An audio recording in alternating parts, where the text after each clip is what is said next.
Hi, I'm Ron Reagan, an unabashed atheist, and I'm alarmed by the intrusions of religion into our secular government. That's why I'm asking you to support the Freedom from Religion Foundation, the nation's largest and most effective association of atheists and agnostics, working to keep state and church separate, just like our founding fathers intended. Please support the Freedom from Religion Foundation. Ron Reagan, lifelong atheist, not afraid of burning in hell.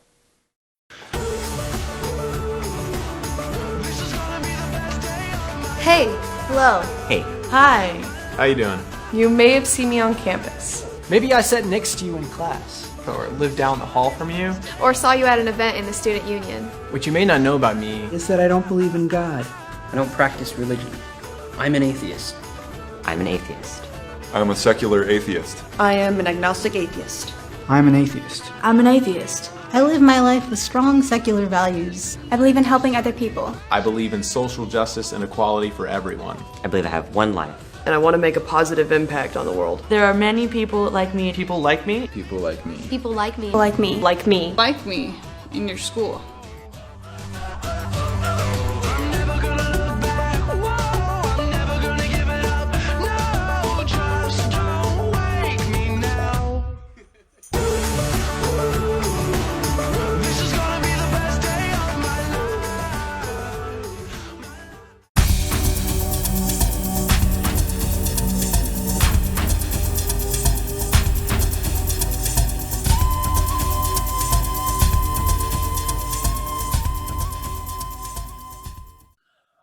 Wonderful. I'd like to welcome everyone to our second session on Sunday. I almost forgot the day there. So we're great to have Rebecca and Elizabeth with us today from FFRF. Before we start, just want to go a couple of housekeeping things.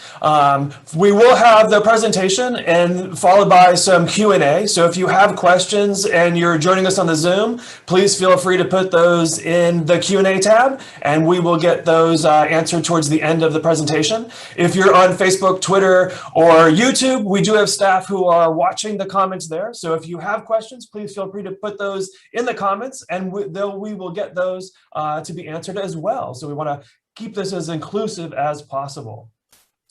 So very happy to have Rebecca and Elizabeth here today. Rebecca is the legal director for the Freedom from Religion Foundation and joined on staff since in 2008 as the first in-house staff attorney. And I like to call it the floor of attorneys over there at FFRF now. And Elizabeth is an associate counsel for FFRF, and she joined full-time as a staff attorney in January of 2013. So great long histories with the organization. And today, great to have you talking about civil rights after Bostock and Clayton versus Clayton County. And so I love that, looking at how this case is determined, what the meaning of religious liberty is, and there's exemptions for civil rights and how that impacts civil rights moving forward, particularly with trans rights, and of course, the decisions of moving forward. And what we look at is as far as what's happening in the federal courts. So very glad to have both of you here with us and very much look forward to your presentation today. Well, thank you so much for having us. Liz and I are very happy to join. The Secular Student Alliance Conference is a staff favorite at FFRF. We're always really excited to get the invitation. Everyone asks every year, when do we get to go? Who gets to go? We love the presentations. We love meeting with everyone, learning from you too. And we always leave feeling really inspired and really optimistic about our secular future. So thank you very much for having us this morning.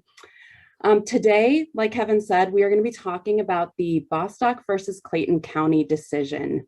We're coming up on the year anniversary of that landmark ruling, which said that an employer cannot discriminate against an employee for being gay, lesbian, or transgender. So in the next half hour or so, we're going to be discussing this case, what it means, how it affects religious liberty, namely exemptions to the Civil Rights Act and the Religious Freedom Restoration Act. And we're going to talk about how it impacts civil rights moving forwards, particularly for our transgender friends. And of course, crucial to any discussion we have right now about civil rights is a discussion on court reform. And we're going to be talking about the problem with the federal courts and current efforts for judicial reform. There will be time for Q&A.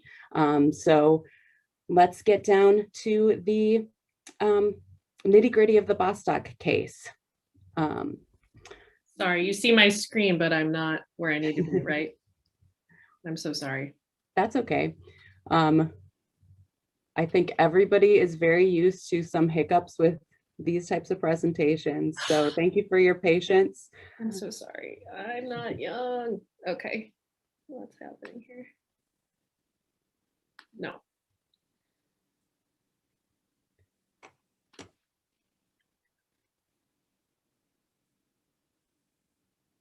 Here we go. No.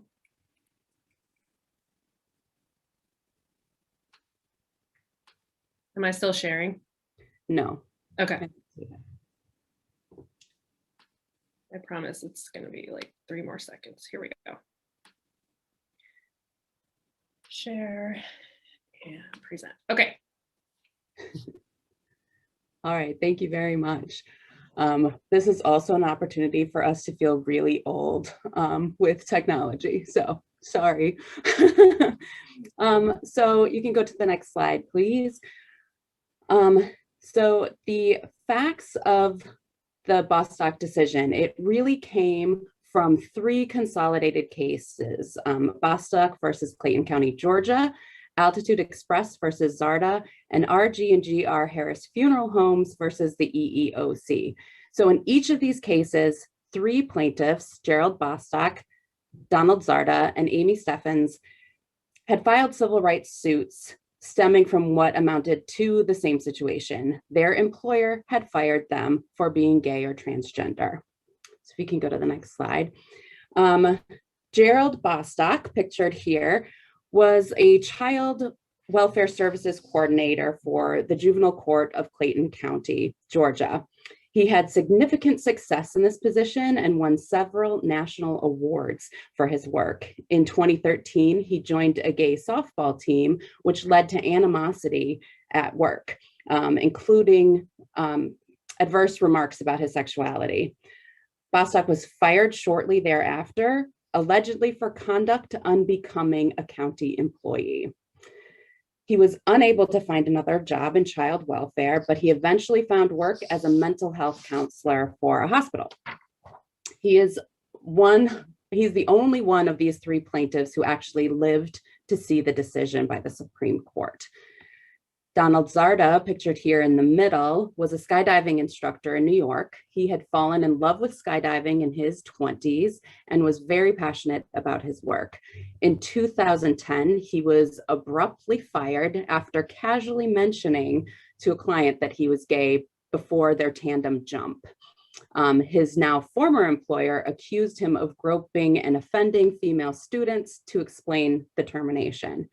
He was unable to find work again in the skydiving industry and unfortunately tragically died in 2014 while base jumping in Switzerland. His lawsuit was carried on by his family. Amy Steffens' termination was the subject of a lawsuit with the EEOC. She was a funeral home director and embalmer from Detroit, Michigan. She came out to her employer as a transgender woman in 2013 and found a sense of purpose in helping and comforting families going through grief. When she came out as trans, she wrote a heartfelt letter to her colleagues explaining, quote, "I have felt imprisoned in a body that does not match my mind, and this has caused me great despair and loneliness." So 2 weeks after coming out, she was fired for wearing women's clothing to work. In her lawsuit, she asserted she was fired on the basis of sex because she failed to conform to her employer's sex gender stereotypes. Following her termination, she was unable to find work at other funeral homes in the area, and eventually her own health declined. She did not live to see the victory. Unfortunately, she passed away in May of 2020. So just a month before this decision came down, due to complications from kidney failure. So since 1964, it's been illegal to discriminate against a person in employment based on certain characteristics, including sex. Title VII of the Civil Rights Act of 1964, the statute that is at issue in this case, as many people know, forbids discrimination in the workplace on the basis of race, color, religion, sex, or national origin. Neither sexual orientation or gender identity are listed as what's known as these protected classes in the statute. Rather, sex is defined in Title VII as referred to a person's apparent biological assignment as male or female at birth. Thus, before Bostock, it was assumed that an employer could legally fire an employee for being lesbian or gay or transgender. But the question was definitely not clear. And the three cases mentioned here showed that. So the 11th Circuit, which covered Gerald's case, held that Title VII did not prohibit discrimination on the basis of sex. In other words, his termination was completely legal. The Second Circuit, where Donald Zarda was, went the other direction. They said that it does prohibit discrimination based on sexual orientation, so it was absolutely illegal to fire him. And then that brings us to the Sixth Circuit, where Ms. Steffens' case was heard, and they ruled the same as the second. It prohibits discrimination based on transgender status. So this results in what's known as a circuit split. And typically what happens with circuit splits is the federal appellate courts are coming to different conclusions, and the Supreme Court takes up these cases so that they can resolve the conflict in the courts. They need to let us know what the law is so it can be consistently applied across federal courts. So the question that goes up before the court is, does Title VII cover sexual orientation and gender identity? The employees argue yes, because sexual orientation and gender identity relate to a person's sex. A woman in their position would not have been fired for being attracted to men. The employers argue, no, that type of discrimination against sexual orientation and gender identity was not the focus of the 1964 Act. That's not what Congress intended. The focus then was to ensure that men weren't treated better than women in the workplace. And by the way, nobody ever thought to include sexual orientation or gender identity in that mix. They could have done that, but they didn't. And they haven't done that since 1964. But also to include sexual orientation and gender identity was a job for Congress and not for the court. So the case should be dismissed. But we do know that the employees win. Almost a year ago, on June 15th, 2020, the court ruled 6-3 in their favor. So it is illegal to discriminate against individuals based on sexual orientation and gender identity in the workplace. Justice Gorsuch, Trump's first appointee to the United States Supreme Court, surprised everyone when it was revealed that he was the author of this majority opinion. He was very straightforward with the question. He looked at the plain meaning and language of the statute, and he found that the answer was simple. So he wrote, "Today, we must decide whether an employer can fire someone simply for being homosexual or transgender. The answer is clear. An employee who fires an individual for being homosexual or transgender fires that person for traits or actions it would not have questioned in members of a different sex. Sex plays a necessary and undisguisable role in the decision, exactly what Title VII forbids." So he goes through a process that's called statutory interpretation to find the answer. And he says the answer lies not just in what the definition of sex is, but also what Title VII says about it. The statute says because of sex, which also means by reason of or on account of. In essence, it's basically a but-for test. The firing would not have happened but for the employee's sex. So here's an example that he gives. Again, very simple. He says, an employer has two employees, one's man, one's a female. If the employer fires the man because he's attracted to other men, but not the female for that same attraction, the employer is discriminating against him for the traits he finds acceptable in the woman, but not the man.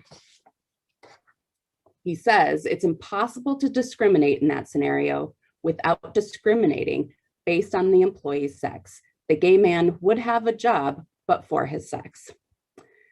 So Justice Gorsuch, reiterates that all that matters here is whether changing the employee's sex would have yielded a different choice by the employer.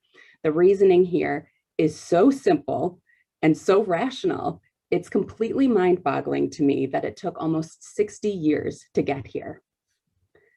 It's also important to note that it's just a motivating factor, not the sole factor in the firing.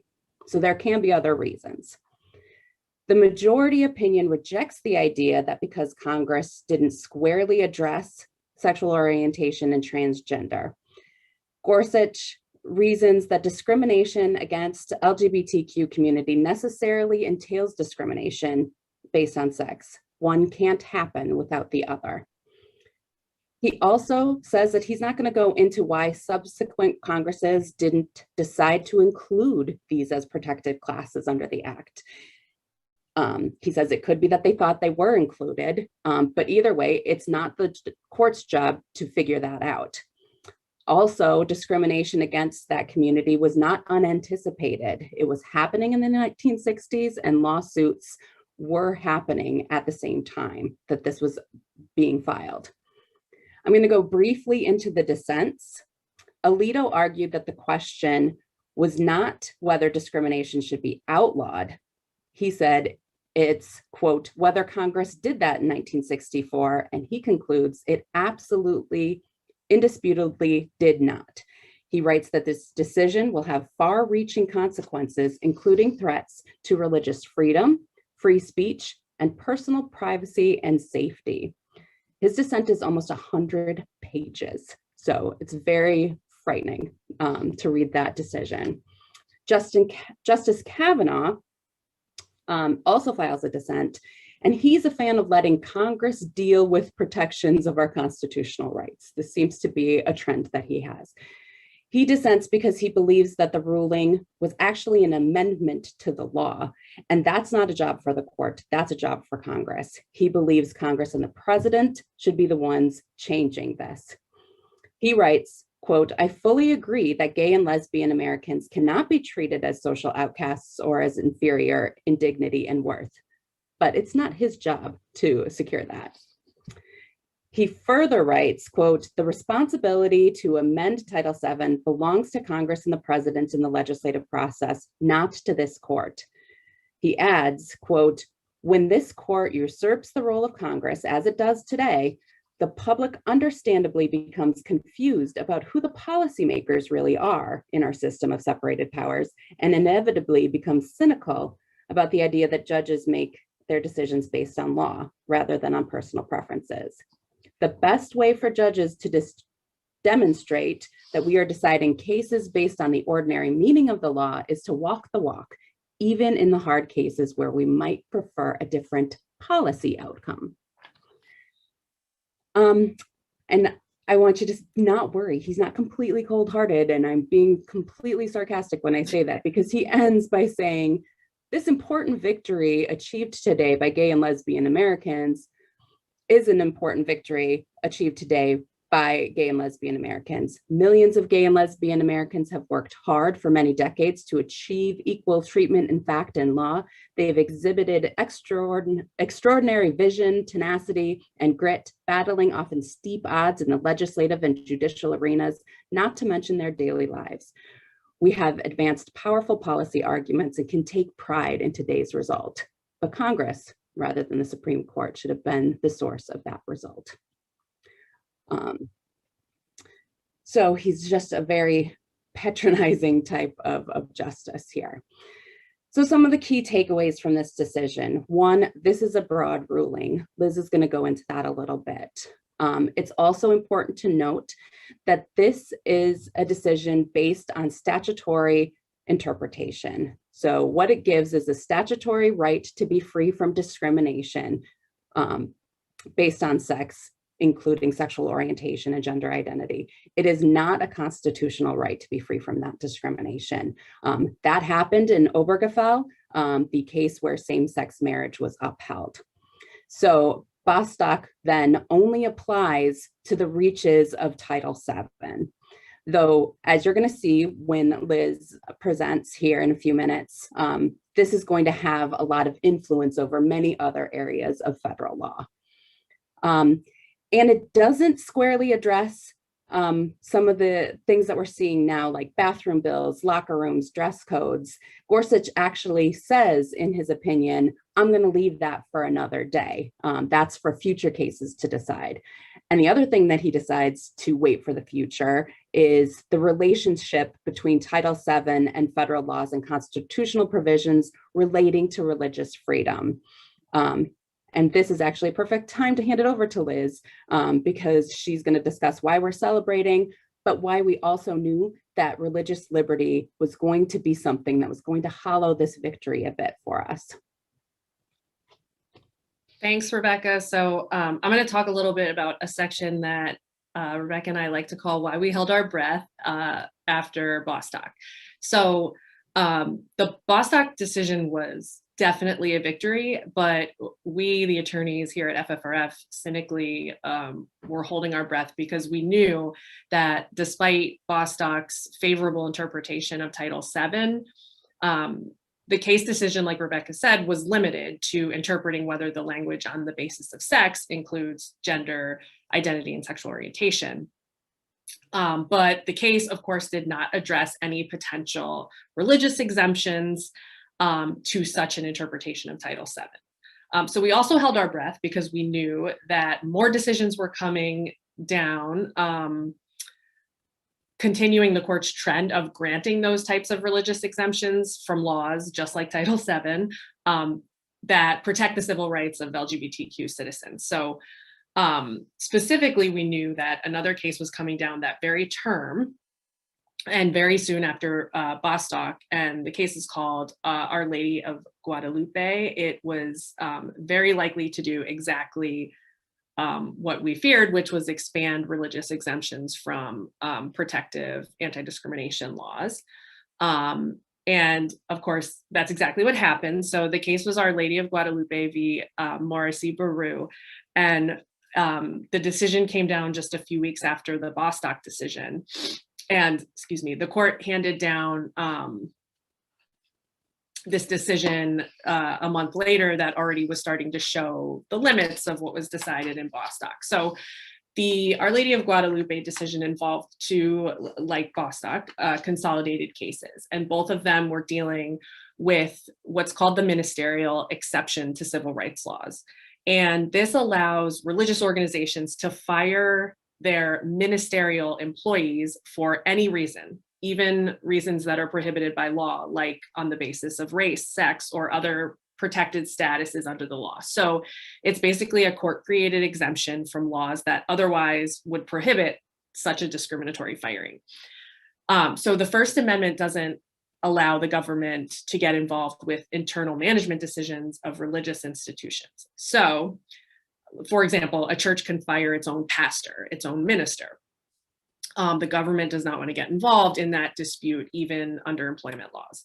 So the question becomes, who is a ministerial employee? Who is a minister in a religious organization? And if the employee that's being fired is found to be a minister under the law, then they're in an exception to whatever the employment anti-discrimination protection at issue is. So in Our Lady of Guadalupe, for example, the plaintiffs were two teachers at Catholic schools in California, and they were claiming a discriminatory firing. So Agnes Morrissey Baru, the name caption sake of the case, was a 5th, 6th grade teacher who taught all subjects. She was not a practicing Catholic, but she taught at a Catholic school. After 16 years there as a teacher, she was replaced by a younger teacher and her contract was not renewed. And so she was suing her employer for age discrimination under the law. And the school basically claimed she couldn't perform the work, a new reading writing program. And then another plaintiff was Kristen Beal, a 5th grade teacher at St. James School in LA.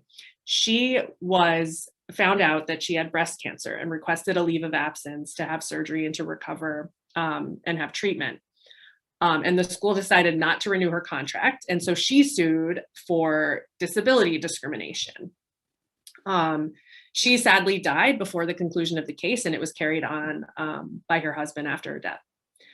So both of these teachers won the right to continue their employment discrimination suits at the 9th Circuit Court of Appeals. The schools appealed to the Supreme Court, which took the case, which is never a good sign.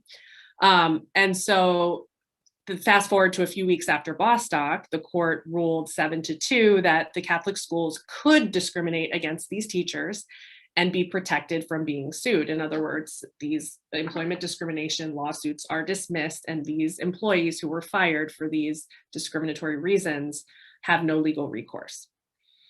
The court found that these teachers are ministers for the purpose of the ministerial exemption from employment discrimination laws. The court decided that what matters most is the religious institution's explanation of the role of the employee. So the employer, the religious institution, the way that they describe the role and how essential it is to the religious mission of their organization is what the court will somewhat defer to in deciding whether an employee is a minister and can't sue for discrimination. And in this case, the schools saw the teachers as ministers, even when they taught secular subjects. So Alito, writer of the 100-page dissent in Bostock, who was not happy about Title VII protecting LGBTQ people, he wrote the opinion in Our Lady of Guadalupe.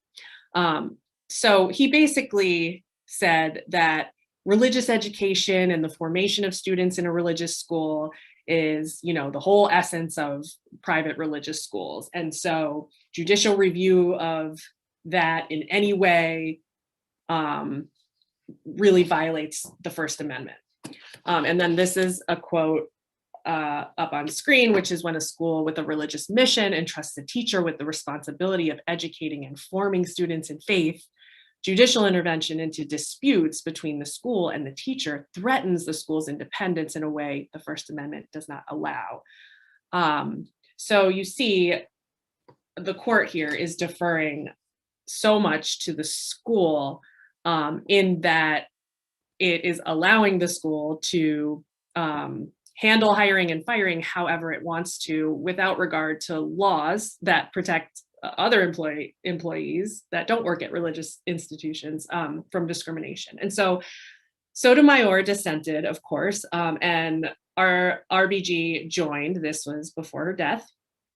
And in her opinion, Sotomayor flagged the obvious, which is that this ruling allows religious entities to discriminate against employees just broadly, and that it'll have wide-ranging implications for so many employees. And so she says here, in her opinion, it gives an employer free rein to discriminate because of race, sex, pregnancy, age, disability, or other traits protected by law when selecting or firing their ministers, even when the discrimination is wholly unrelated to the employer's religious beliefs or practices. That's obviously true in this case, where we had an age discrimination case and a disability discrimination case, firing a teacher who needs medical leave. Doesn't seem related to the employer's religious practices, but nevertheless, they can't be sued for discrimination.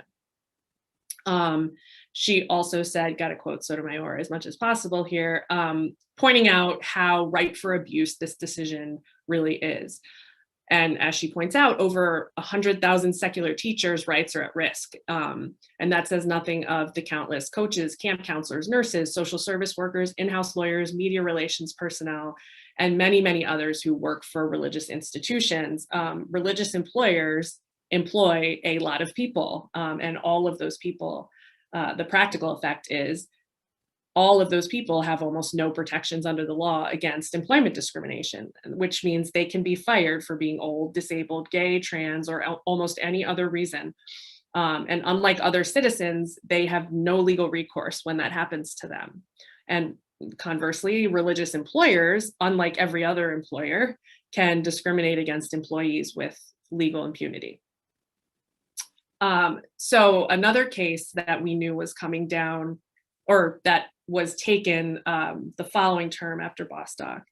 It was argued this term, and the decision is actually coming possibly tomorrow, but definitely sometime this summer. The case is called Fulton versus City of Philadelphia, and many of you may have heard about this case.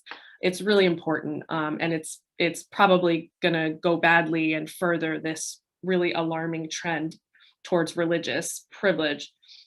The case involved Catholic Social Services, which is one of 30 agencies in Philly that contracts with the city, that the city contracts with to place their abused and neglected children in new homes, adoption and foster services. So the City of Philadelphia ended its contract with Catholic Social Services in 2018 because the group would not place children with LGBTQ individuals as foster parents, which violated, obviously, city law. CSS argues through the courts that it has a religious right to both contract with the city to perform government adoption services, but also discriminate against same-sex parents in its placements. So the Third Circuit, which covers Pennsylvania Court of Appeals, ruled in favor of the City of Philadelphia, noting that, quote, religious belief will not excuse compliance with general civil rights laws. But again, the Supreme Court granted review of that case, of that decision, and they heard argument on this term. Catholic Social Services is arguing that it must be allowed to discriminate because its contract with the city involves religious activities. FFRF actually filed an amicus brief in this case, and we argued what should be obvious to the court, which is that exemptions for religious groups from anti-discrimination rules governing city contracted programs would really put those groups in a favored position and create an imbalance in the constitutional rights of all of the stakeholders. So that's kind of the bad cases following Bostock that are just further expanding religious exemptions. But another kind of reason why Bostock is so limited and we're not, popping the champagne over it is that, again, like Rebecca said, it was a decision about statutory interpretation. What does the language of Title VII include? But the religious employers in that case in Bostock were not arguing, at least at the Supreme Court level, no one was arguing any religious liberty right to be exempted from whatever the interpretation of Title VII would be. And so Gorsuch, in his opinion, explicitly takes the time to acknowledge that the decision in Bostock does not say anything about whether or not employers might be exempt from complying with his interpretation of Title VII if they were to argue a religious liberty right to discriminate. So he's quoted in the opinion, in his majority opinion in Bostock, as saying, but how these doctrines protecting religious liberty interact with Title VII. And the doctrines he's talking about are the Free Exercise Clause and the Religious Freedom Restoration Act, which I'll describe a little more in a minute. But he's saying these questions are questions for future cases. No religious liberty claim is now before us. So while other employers in other cases may raise free exercise arguments that merit careful consideration, none of the employers before us today represent that compliance with Title VII will infringe on their religious liberties. In other words, this is a big open door for future cases or future religious actors to continue to argue that they should be exempt from Title VII or any other law that protects LGBTQ people from discrimination based on religious liberty. And we're already seeing this in the courts. One example just happened in January of 2021. A North Dakota federal court ruled exactly this, that a collective of Catholic medical providers were not required to provide services to LGBTQ people as required by a post-Bostock interpretation of the relevant law, because it would violate their rights under the Free Exercise Clause and RFRA. That was a district court, a trial level federal court, and we'll see how those exemptions kind of work their way up through the appeals courts. But we are going to continue to see a flood of religious institutions making these arguments in court now that all federal laws and regulations prohibiting sex-based discrimination are going to include protections based on sexual orientation and gender identity. So what have we seen happen since Bostock that is or will have an impact on the lives of LGBTQ Americans? And so I'm going to talk a little bit about the positives, which mostly have consisted in, since Bostock was decided, the Biden administration's protections, either through executive orders or memos within federal government departments that acknowledge and extend the Bostock interpretation of Title VII to all of these other areas of federal law, which is really positive. And here are a few of the really significant examples. So on January 20th of 2021, also known as his first day in office, President Biden issued an executive order implementing the Supreme Court's ruling in Bostock, basically making clear that the Bostock interpretation of Title VII, which means discrimination on the basis of sex, includes gender identity and sexual orientation, that would extend to all federal laws and all federal regulations that prohibit sex discrimination, not just Title VII. So that has a sweeping impact, as you can see kind of on the rest of this timeline. It applies to federal laws that concern education, housing, healthcare. On February 11th of 2021, basically implementing in the Housing and Urban Development Office, the EO from January, HUD basically issued a memo saying that discrimination on the basis of sexual orientation and gender identity is now prohibited in the Fair Housing Act. So that's a big deal, because that means people can't be treated differently for their sexual orientation or gender identity in renting, selling, pricing, eviction, service provisions, shelter access, homeowners insurance, mortgage lending, and other activities, along with harassment in the Fair Housing Act. On March 16th, the CFPB, the Consumer Financial Protection Bureau, also issued an interpretive rule clarifying that the prohibition against sex discrimination in the Equal Credit Opportunity Act, it applies to sexual orientation and gender identity. So that means differential treatment in credit transactions is prohibited. LGBTQ people can't be discriminated against in mortgage loans, denied car loans, credit cards, student loans, small business loans due to their sexual orientation or gender identity. March 26th, the DOJ issued a memo confirming that Bostock applies to Title IX of the Education Amendments of 1972, which means that LGBTQ students are protected from sex discrimination. That's a crucial step, protecting LGBTQ students from discrimination and harassment in schools, because it applies to any education programs or activities that receive federal dollars, which is all schools.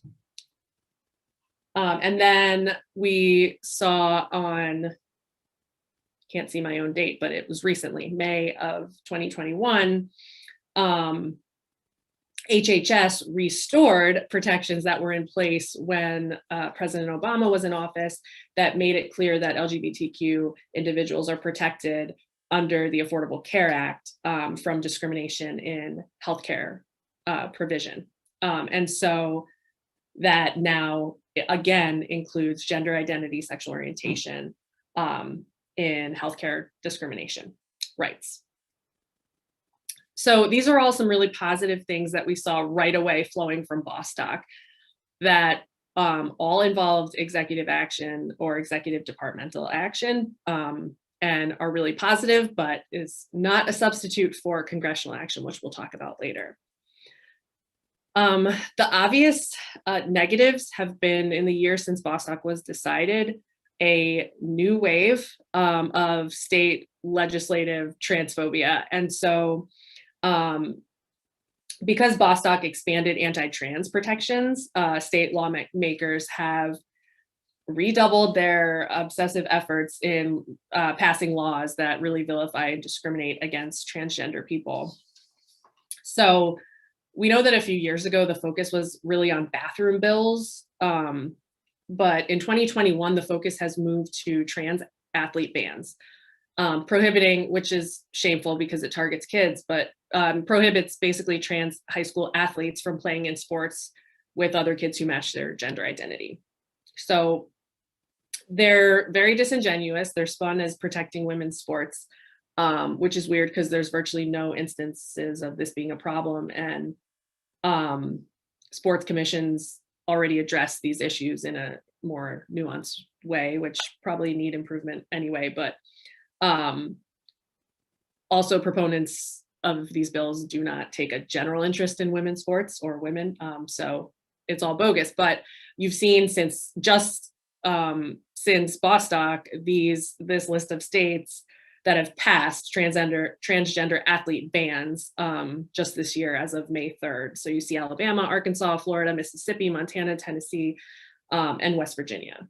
So this is really the latest concerted effort of anti-LGBTQ state level legislation. And this one is actually being led by an all-time FFRF foe, which is called Alliance Defending Freedom. They're a Christian, they're really powerful and really well-funded, but they're a conservative Christian legal group. We have tangled with them many times, and they are the ones behind the scenes advancing model legislation that's been used in many of these anti-trans bills. We've battled them in many of our lawsuits, and they are always fighting for Christian privilege and against LGBTQ rights. They're also a designated hate group by the Southern Poverty Law Center. So yeah, so that tells you all you need to know about these bills. But these groups and kind of entities that are pushing this backlash in anti-trans legislation is also really kind of trying to dust up opposition to what is really the long-term answer to securing LGBTQ rights in our country, which is congressional action. So the Equality Act is a piece of federal legislation that has already passed the House, but of course is doing what all legislation does in the Senate, which is sitting there dying. FFRF actually has a full-time staffer in DC who works our legislative priorities on the Hill. And one of FFRF's top priorities for legislation is the Equality Act. It provides explicit anti-discrimination protections for LGBTQ people because it amends the Civil Rights Act to prohibit discrimination based on gender identity and sexual orientation. We lobbied for the bill. We've mobilized our members to contact reps and urge them to vote for it. In 2019, it passed the House with bipartisan support. Conservative Christian politicians and groups like ADF hate it because one of its key provisions explicitly states that the Religious Freedom Restoration Act, which expands free exercise exemptions and claims, may not provide a defense to discrimination claims that are made under the Equality Act. So it secures LGBTQ rights to be free from discrimination and makes it a lot harder to argue exemptions to the law, to the Equality Act. It's a strong law that that has built-in defenses to this religious liberty just loophole to all of the anti-discrimination work that LGBTQ groups have been doing. So I am going to turn it over to Rebecca. She's going to talk about the federal courts going forward, because that's a big component in addition to congressional action to protecting rights and expanding civil rights and anti-discrimination laws is the federal courts. So Rebecca, you take it away.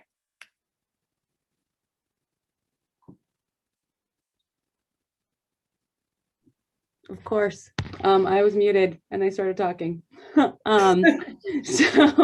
we're going to end this presentation. We wanted to end this presentation with a quick call to action for court reform.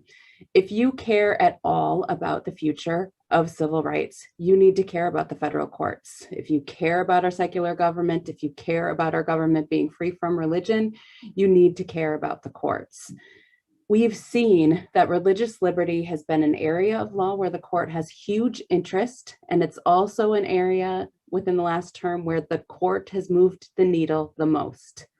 We've seen them take more and more religious liberty cases, and more we're seeing them move from strict separation between church and state, which actually defined the first 40 years of Establishment Clause jurisprudence, to, under Roberts, the court dismantling the wall of separation at a really rapid rate.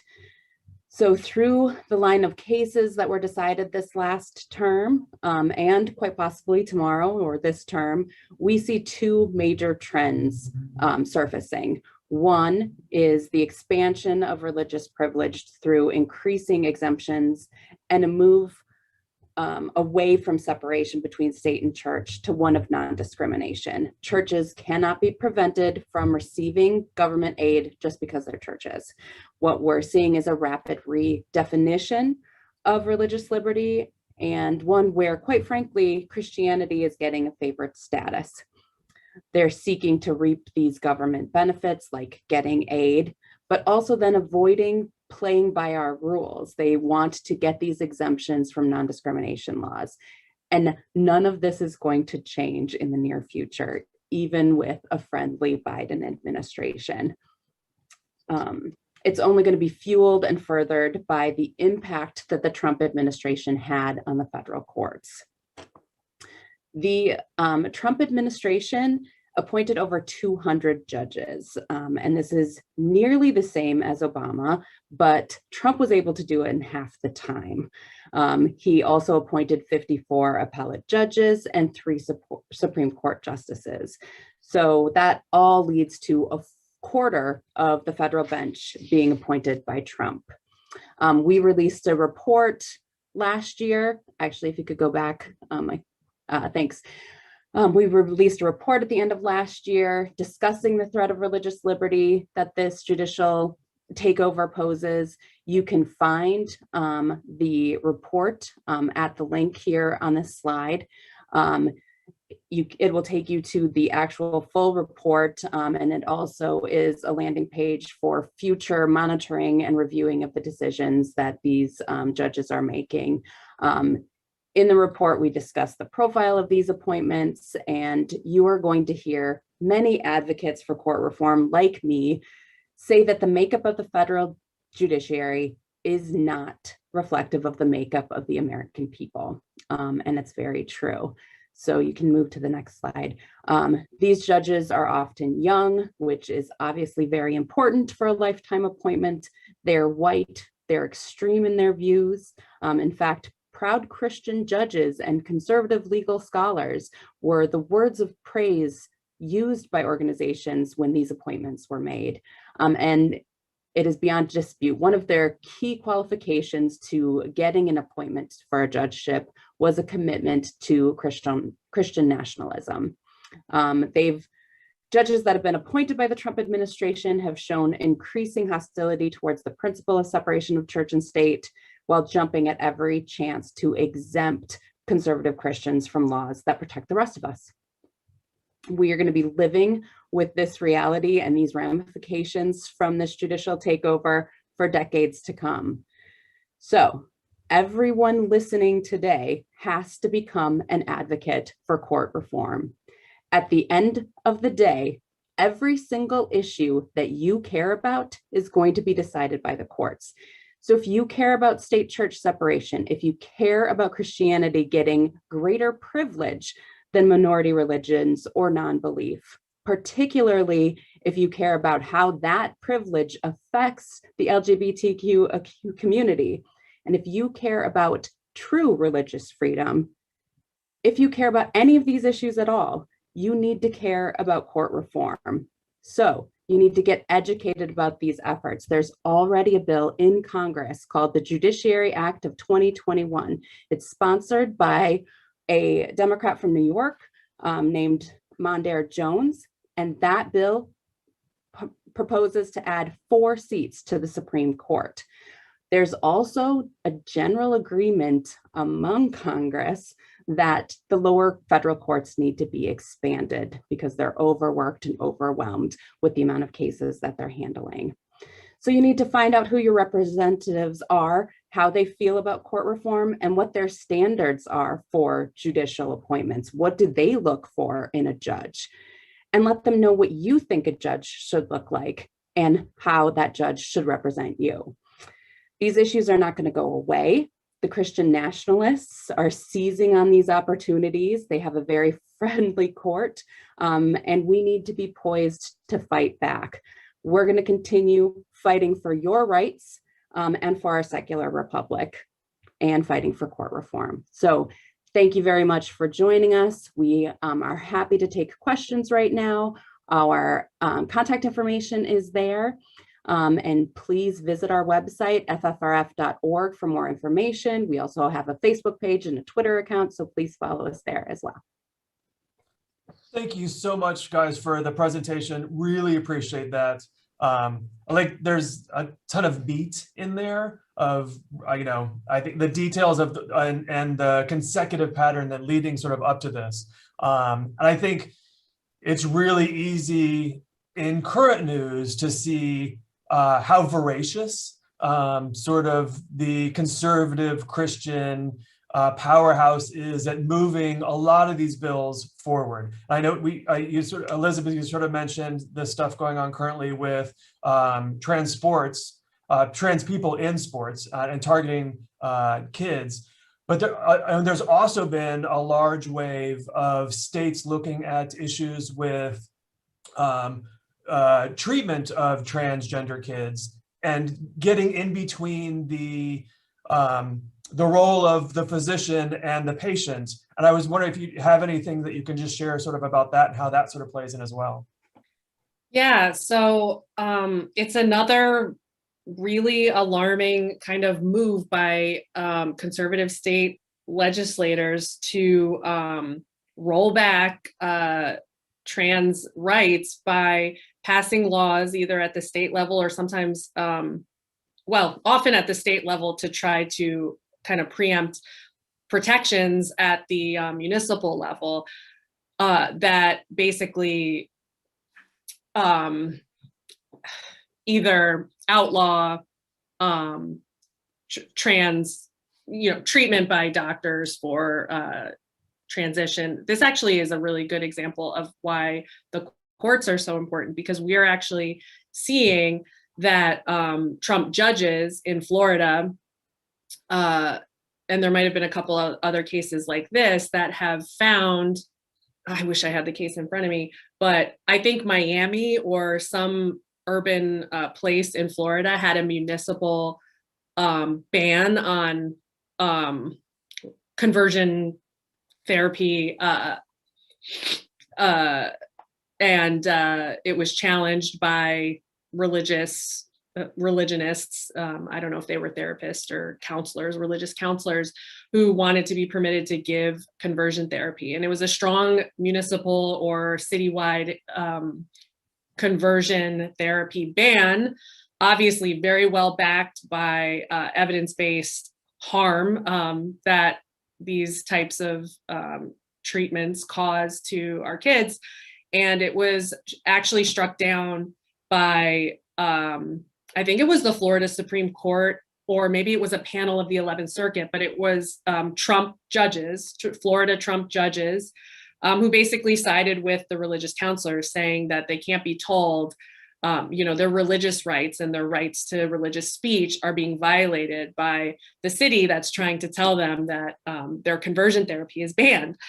So this is where we're seeing kind of like the unholy marriage of the conservative courts and the conservative legislators who are desperate to try and advance and allow rollback protections that are protections under law that are protecting our kids from conversion therapy and other horrible harm, and to pass laws that, kind of get between providers, kids, families, and their providers that are trying to, and that all evidence and science and, the actual medical associations support, but trying to get in between those decisions and kind of thwart those rights and roll them back and expand the rights of religious actors in that argument and amplify that side or kind of both sides it, and make sure that we're giving, the courts are so concerned with giving,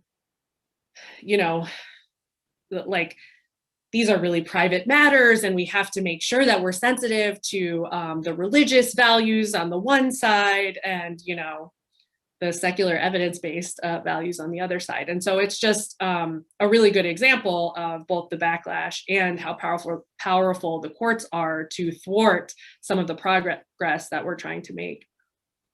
I'll just also tack on to that. It's just also very evident that these organizations, like Liz mentioned before, Alliance Defending Freedom, they have a lot of attorneys, and they know what Bostock says. They know how broad the ruling is. So it's no coincidence that they chose these areas that Title VII does not address in order to push that. And then know that they have courts at the end of the day that are going to rule on their side.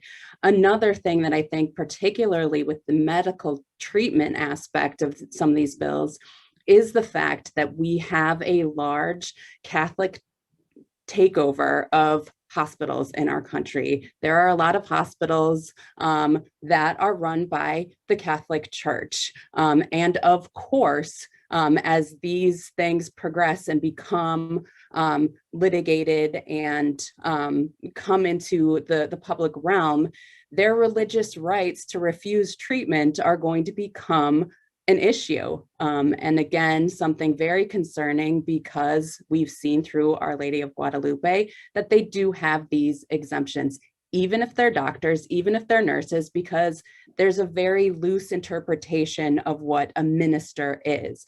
Our Lady of Guadalupe said it's basically what the employer says it is. Right. And so you can be a doctor at an institution not practicing Catholic, but be a minister because you're giving healthcare, which is part of Catholic doctrine in some weird, convoluted way. And you might be a Catholic employer, a Catholic hospital system with 10,000 employees, but yet many of whom are not Catholic and could give a rat's ass about Catholic doctrine, but your employer is completely exempt from employment laws that protect you as an employee. It's alarming. I think as part of your presentation, when you were going through what some of the things that the Biden administration has done so far to sort of bolster and reinforce the protections, I think, then you had what the court and where it's going. Is part of the strategy now. I mean, I think where things are and the way the court is stacked, that a lot of the cases, I mean, I think where they're going. So is part of the strategy now, how do we just reduce as much damage as possible? Absolutely. Yeah, I mean, they're going to use all tools that we have at our disposal to keep these protections in place, and really formulate a lot of these rules and regulations in a way that they cannot be challenged, or it'll be difficult for them to be challenged in court. But our opponents have been really good at playing a long game here. And I don't think that we should stand down at all or feel that because Biden has done a lot of good for the LGBTQ community, that we should just roll over and be happy that Trump's finally gone, because this is part of their strategy. And Gordon asked, it's part of the questions is, what role does the Catholic education of the 7 Supreme Court justices play in promoting Christian supremacy over secular laws? Yeah, not a bad question. I mean, we have is it 7? We have 7 out of 9 if you count Gorsuch, which you should. Even though he's something weird. He's something like more conservative than a conservative Catholic. So it's like, 7 out of 9 Catholics. Compare that with the demographics of our nation, which I do not have in front of me, but Catholics are not that represented. So there's something just really bonkers about that when you're just thinking about representation and just ideology and background and what people are bringing to the table. But we know that there are some really conservative, dogmatic, Catholic, kind of Orthodox Catholic people on the court who their Catholic dogma has influenced the way that they feel and rule on a lot of these issues. It's a huge deal, and a lot more. You can read a lot more about this in our report on the judges. Rebecca had it on a slide, but it's ffrf.org/judicial.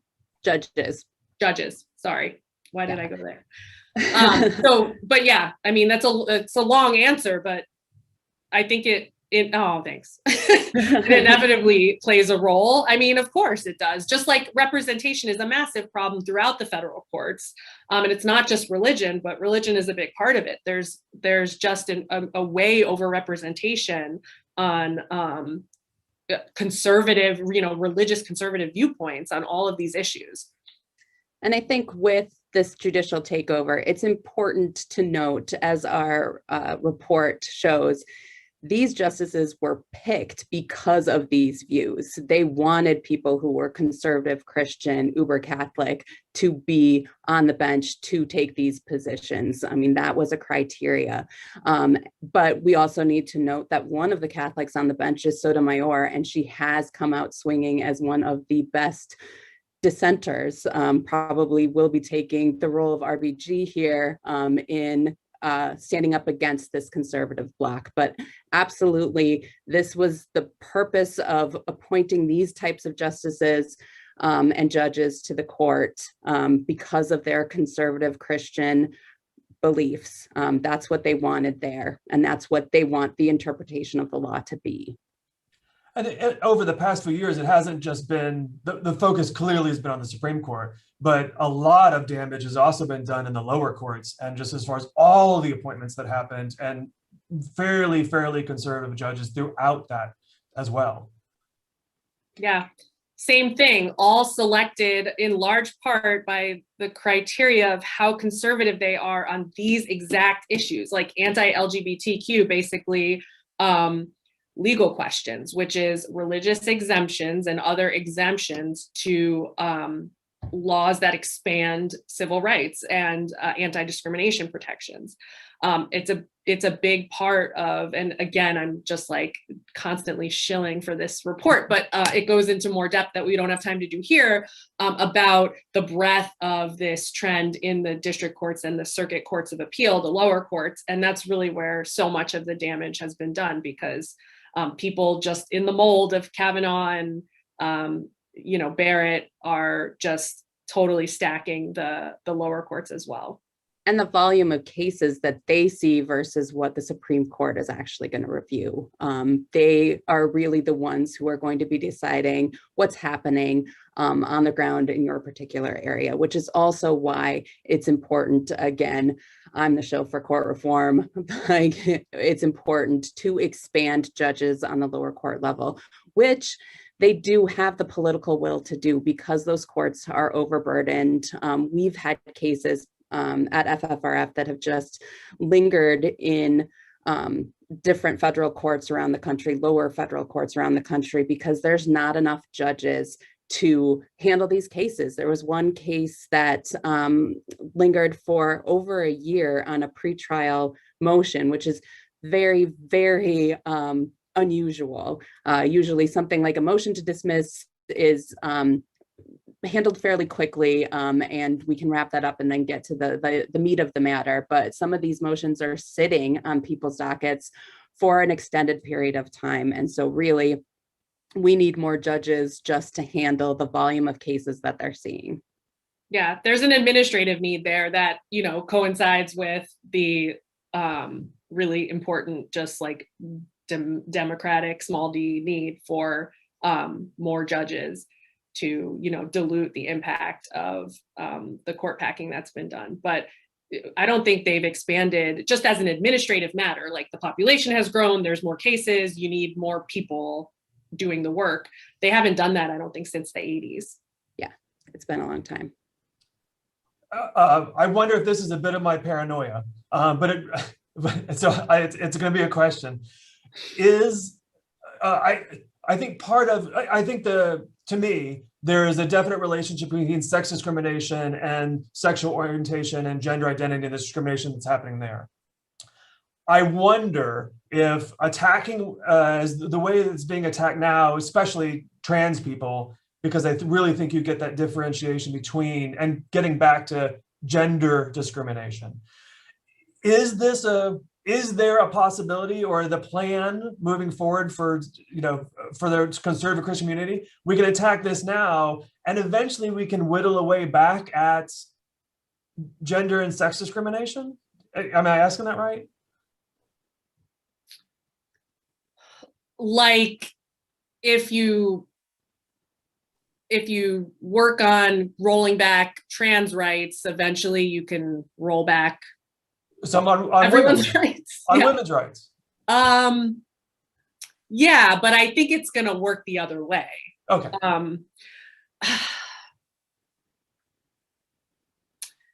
It's the kind of thing where this is what's like great about America and what sucks so bad about all of the adversaries that we're talking about is that the actual move toward, there's just like a natural inertia towards expansion of rights for people and progress and, expanding the group of who we mean when we say you can't discriminate on the basis of sex, that we're just, so and you kind of cross that horizon. It's one of those things where it's like, it's really hard to go back on, contracting rights. That's why this religious exemption thing is like the bee's knees to these people, because it's like the one way that they have figured out to sort of like thwart the progress that's being made so rapidly that their heads are exploding. So like, marriage equality, in my opinion, is never going to contract. It's never going to be like, this court overrules Obergefell, which is saying something because this court is terrible. They're going to overrule Roe and all this stuff.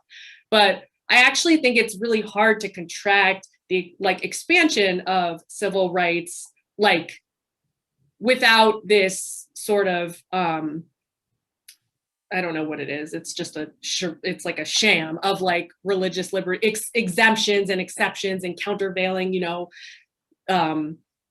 play in the joints between, these rights and these rights. But like, I don't see a rolling back of gay rights and women's rights just because they think, they can gain traction against the trans community. I don't know.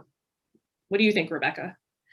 I mean, I think it's a mixed bag because I do think that, that's what they're doing with Roe v. Wade and all of the cases that have come from that, where they're just not necessarily contracting that right, taking it away, but they're making it so difficult to actually exercise those rights that it's virtually not there. And I can see that being very similar, especially with the Roberts Court, where Justice Roberts is so poised to maintain stare decisis. Precedent is so important. The way the institution under his reign looks is very important. And so I think that we could see this whittling away of rights under the guise of, we're really not taking away the right. We're just like putting these obstacles up that aren't really obstacles because, we decide that they're not obstacles, like it doesn't burden your right to do this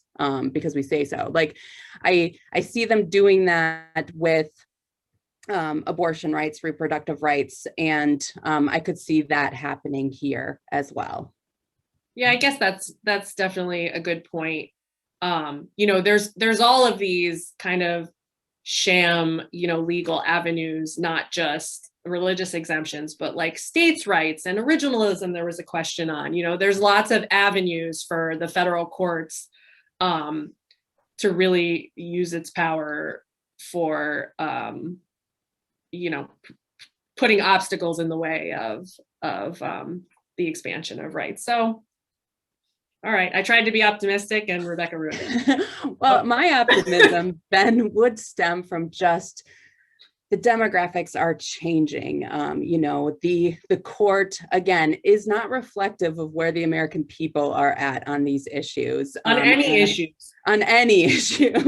Truly. And so eventually, the will of the American people will save the day. And as the younger people get older, get jobs, have families and things like that, we're going to see these shift and these just people not necessarily caring about these issues. I mean, I'm not saying it the right way, but it's not going to be playing out the way that it has been, that there's not going to be such a focus, because all of those people who are focusing on it now are just going to be old and die off soon. So I'm just seeing optimism in the future. Good. Let's get, Gordon did ask us, what's the role the theory of originalism played in removing the wall of separation of church and state? Originalism, Rebecca, there's a massive abuse of this sort of historical referencing, kind of the historical practices at the time of the founders, to interpret basically that they wouldn't have cared about any kind of like theocratic action by the government because, cherry pick your thing that happened at the time of the founders. There was a prayer once at the Continental Congress, and therefore they don't care about prayer, government meetings. And so I think it's really disingenuous, but, and I don't know how much it relates to originalism in the mind of, Gorsuch or something, but I think it's kind of right up in there with like, we're going to try to harken back to what the founders intended when they wrote these words, and we're going to look at this like super cherry picked history, because it's not historians who are telling us what to look at, it's just us in Lawyers determining are bad historians. Yeah, lawyers, not good historians. And so it plays I think it's played a huge role. If that's what we mean by originalism, I mean, that's been the undoing over the past 30 years of the separation of church and state. And Rebecca, you've witnessed the whole thing. So yeah, no, I mean, I absolutely think that it does play a role. I do think that the justices who adopt originalism as their thing are still, in the minority. And still, I don't think they're seen as fringe any longer. Like, oh, that's just that crazy Thomas, he thinks this. I think they are becoming more mainstream, but it still is pretty a minority viewpoint. But that said, we have seen opinions come out with originalist language in it that has undermined the separation of church and state. I've seen one example is this idea that the Establishment Clause doesn't apply to the states because the Bill of Rights is just for the federal government. Something that we know is not true at all, but Thomas adheres to this view, and some of these lower court judges adhere to that view too. And in one case that I worked on out of Florida, over a cross memorial, or it wasn't even a memorial, it was just a large display of a Christian cross that they put up for Easter. But they, just sort of slyly put in the decision against us that, the Establishment Clause doesn't even apply to the city of Pensacola anyway. But the Supreme Court hasn't actually ruled that, but we think it doesn't. But, that aside, here's what we've decided to make it constitutional on a different way. So these arguments are wending their way up, and they do play a role, but they're still a little bit in the minority. But I would be concerned about them. Well, I I definitely appreciate y'all's time. I could go on for asking more questions for a while, trust me.